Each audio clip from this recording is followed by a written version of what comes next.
Hi there. When I say pyramids, what comes to mind?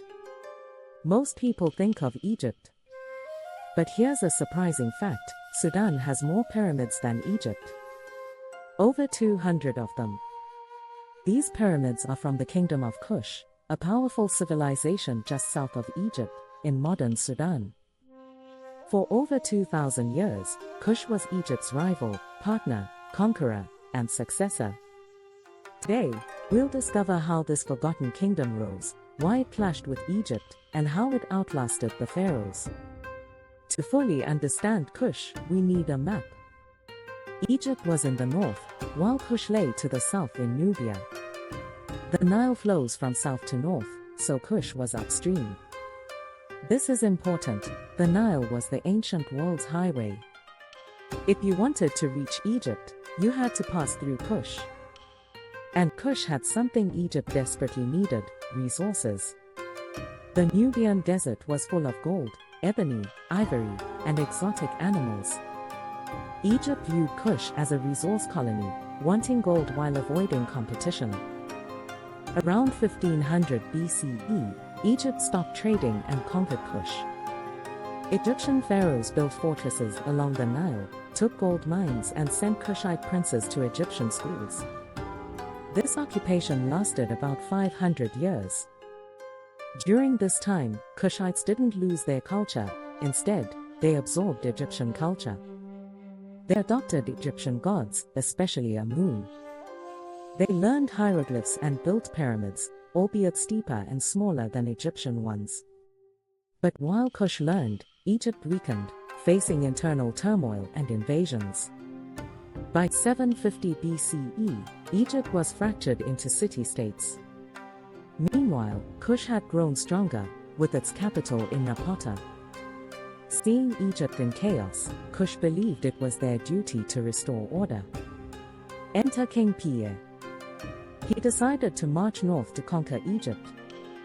With a mighty army of fierce archers, Pie's forces captured city after city. He didn't just conquer, he claimed the title of pharaoh, heralding the 25th dynasty of Egypt, known as the Black Pharaohs. For nearly 100 years, Kush ruled Egypt, restoring temples and preserving Egyptian culture. However, Kush's rule faced challenges when the Assyrian Empire invaded with iron weapons. To protect their homeland, the Kushite pharaohs retreated south to Meroe. This retreat marked the beginning of Kush's golden age. Meroe became the largest iron-producing center in Africa. Archaeologists discovered iron slag, remnants of their thriving industry. They had resources, making tools and weapons that led to wealth.